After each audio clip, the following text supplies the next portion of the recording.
En esta unidad vamos a estudiar las características de los textos y las tipografías en HTML y CSS. Aquí tenemos las marcas que permiten definir las propiedades y aspectos visuales de las tipografías. Hemos visto que por defecto los valores suelen ser Times, que es la tipografía por defecto de los navegadores. La familia tipográfica, que es las características de la fuente, se especifican con la Font Family. Generalmente en los navegadores se suelen poner tres nombres separados con coma para que tenemos un valor principal, que en este caso es la Times New Roman, otro valor secundario que es la Georgia y otro valor secundario que es la Serif. Dependiendo de si el ordenador no dispone de la Times New Roman, pues utilizaré la Georgia y si no, la que por defecto tenga el navegador puesta como Serif. Serif significa serifa, que son estos pequeños adornos que tienen las fuentes. Aquí he separado dos bloques, las fuentes que llamamos con serifa, como la Times, la Bodoni, Garamond, que tienen estos elementos y recuerdan un poco más a la escritura clásica, y las tipografías modernas sin serifa, con corte cuadrado, como la Treuchet, la Arial o la Helvética, la Verdana o la Futura, que son las letras convencionales que vemos habitualmente en la web. Las propuestas de una tipográfica alternativa, es la última que ponemos en esta lista, que puede ser por ejemplo la serif, tenemos cuatro valores muy importantes que son la serifa, la letra Times, sin serifa, que sería la Helvética o la Arial en el caso de los PCs o de Macintosh, las letras con cursiva, que son estas letras tipo caligráfico, las Fantasy, que son letras como la Comic Sans, y la Monospace, que son muy importantes para, sobre todo, los textos en que queremos que todas las letras ocupen el mismo espacio, tanto las letras anchas como las estrechas, los números pequeños como los grandes ocupan todo lo mismo.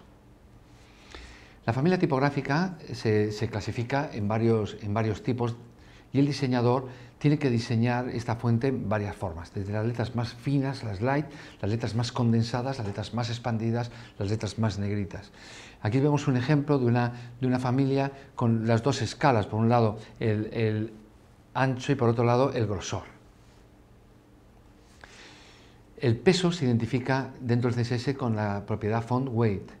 Y aquí vemos los ejemplos de cómo se pueden especificar. Lo normal es utilizar los valores que van de 100 a 900, aunque hay muchas tipografías que no tienen todos estos valores. Aquí vemos un ejemplo en el que marcamos todos estos valores, pero la tipografía solo tiene 3, el 400, el 700 y el 900. Por tanto, podemos indicar 600, pero no puede construirla porque no existe en la letra. Aquí también tenemos otras maneras de indicarlo, bold, bolder, diciendo bolder que es un poco más bold del anterior y bold que es normal o lighter, más fina. El stretch es la condensación y aquí pasa lo mismo, no todas las familias tipográficas tienen todas las condensaciones que queramos. Entonces aquí vemos las letras condensadas, normales o expandidas, en el caso de toda la familia vemos que solo tiene 3 esta tipografía. Y también hay que tener en cuenta que no todos los navegadores pueden manejar esta propiedad. El estilo es el aspecto de tipográfico que suele ser normal o cursivo. Hay una muy interesante que es la oblicua. La oblicua es una letra normal que la inclinamos. Si vemos en el caso de la A, que tenemos aquí a la izquierda, vemos la letra cursiva y la letra normal no son nada parecidas. En un caso es como imitando la escritura manual y en otro caso es la escritura típica de la máquina de escribir. Mientras que la oblicua es la misma escritura normal pero inclinada. Y aquí vemos el mismo ejemplo con las mayúsculas. El tamaño de la letra se especifica con la propiedad font size. Es conveniente utilizar valores, no valores absolutos, sino valores relativos. Tenemos que tener en cuenta que por defecto el navegador parte de un tamaño de letra que es de 16 píxeles. Entonces ese sería el tamaño 1 o la unidad. Entonces a partir de ahí nosotros podemos trabajar con letras más pequeñas que la unidad o más grandes que la unidad, teniendo en cuenta que este valor unitario puede depender del dispositivo, pero nuestras características siempre serán mayores o menores que este valor unitario. Entonces, de esta forma, trabajando por ejemplo en EM, de manera que hacemos que el valor sea 1,2 veces el EM, que es el tamaño de la M, que es el tamaño básico de la tipografía, o en porcentaje, en tanto por ciento. Aquí vemos otros ejemplos, que es trabajar directamente con nombres, small, medium, large, para indicar si la queremos mediana, grande o pequeña. Y el navegador interpreta eso con unas propiedades. Y aquí vemos una pequeña tabla de comparación de qué significa cada una de estas cosas con respecto a la unidad. Los titulares, por defecto, vemos que ya están definidos de una forma, de manera que un titular H1 está 2 veces el valor de la base del HTML. La font variant es las variantes. Es muy normal utilizar el texto en su variante Versalita, que se llama, o pequeñas small capitals, que es en inglés.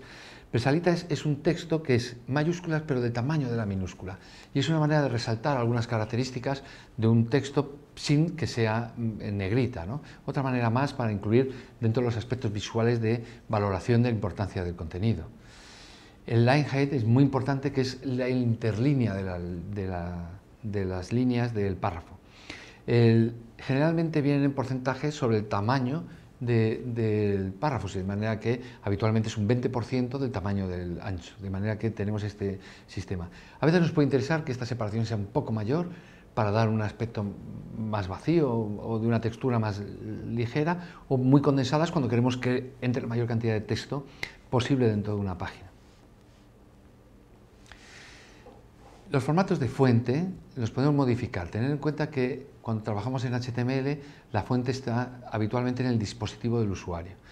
Pero a nosotros muchas veces nos interesa que la fuente sea característica o específica para nosotros y tenemos que especificarla. Existe una etiqueta en CSS3 que es el @fontface, donde especificamos la fuente. Pero hay que tener en cuenta que hay muchos formatos de fuente y no todos los dispositivos trabajan con todas las fuentes. Aquí vemos el ejemplo de los formatos más habituales.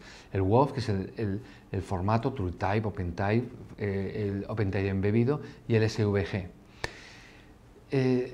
La compatibilidad depende del navegador, depende del sistema operativo y por tanto nos puede afectar a todo. La letra WOV es el formato Open Font, que es el formato abierto y que está apoyado por muchas de las empresas más importantes de software. El OpenType embebido se empezó a utilizar para poder embeber fuentes o incluir fuentes dentro de las páginas HTML sin que el usuario las tuviese instaladas. El problema de instalar fuentes es un problema de derechos de autor. Entonces, siempre los diseñadores hemos necesitado fuentes que el usuario podía no tener.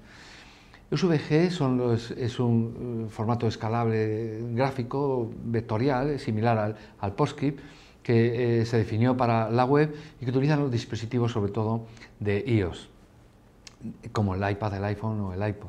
Las TrueType es el formato más tradicional, que está ahora ya en retroceso, pero que se utiliza todavía y es muy común que la gente trabajemos todavía con tipografías TrueType. Para convertir una fuente de un estilo a otro hay una web muy interesante que es FontSquirrel, que os pongo aquí el enlace, donde podemos utilizar una fuente que tenemos en el ordenador y convertir a otros formatos para poderla visualizar. La manera de utilizar FontFace con una fuente interna nuestra es de esta manera. Primero declaramos FontFace con un nombre y utilizamos el tipo de fuente. Tened en cuenta que es muy habitual poner varios formatos de fuentes para que la gente que usa WOV, OpenType, TrueType o SVG. Lo ideal sería poner todos los formatos y así no tenemos problema de compatibilidad con ningún dispositivo. ¿Cómo aplicamos luego esta fuente en nuestro contenido HTML? De esta manera, poniendo FontFamily, el nombre de la fuente que hemos indicado en @fontface, como si fuente, en este caso hemos utilizado el de Affine Mono y ahí lo ponemos aquí. Siempre utilizamos después una letra genérica por si acaso hubiese algún problema que no desvirtuase mucho el aspecto de nuestro contenido. Cuando trabajamos en Firefox OS, el sistema operativo recomienda el uso de esta tipografía. Esta tipografía la podemos descargar en esta dirección que os pongo aquí y viene en casi todos los formatos. Es una tipografía muy elegante que diseñó Eric Spiekermann y exclusiva para Firefox OS y que da esta personalidad propia a las aplicaciones que trabajamos dentro de este dispositivo. Aquí podemos profundizar también las recomendaciones de uso, cuándo debemos usar la regular, la font, la monospace de cada uno de los elementos. La FontFace embebida es otro concepto que se está utilizando mucho, que es utilizar fuentes de un servidor externo. Habitualmente FontFace, pero hay otros muchos como Google Fonts o Skrill que facilitan fuentes para uso, ¿no? En este caso estamos utilizando Google Fonts e indicamos en la cabecera dónde está la tipografía y en el estilo indicamos de esta forma que estamos utilizando esta fuente. Para ver más información también podemos profundizar en el enlace que os pongo aquí. Y aquí os pongo más enlaces sobre tipografía para quien quiera estudiar este tema, que es un tema muy importante para los aspectos visuales del HTML. Muchas gracias.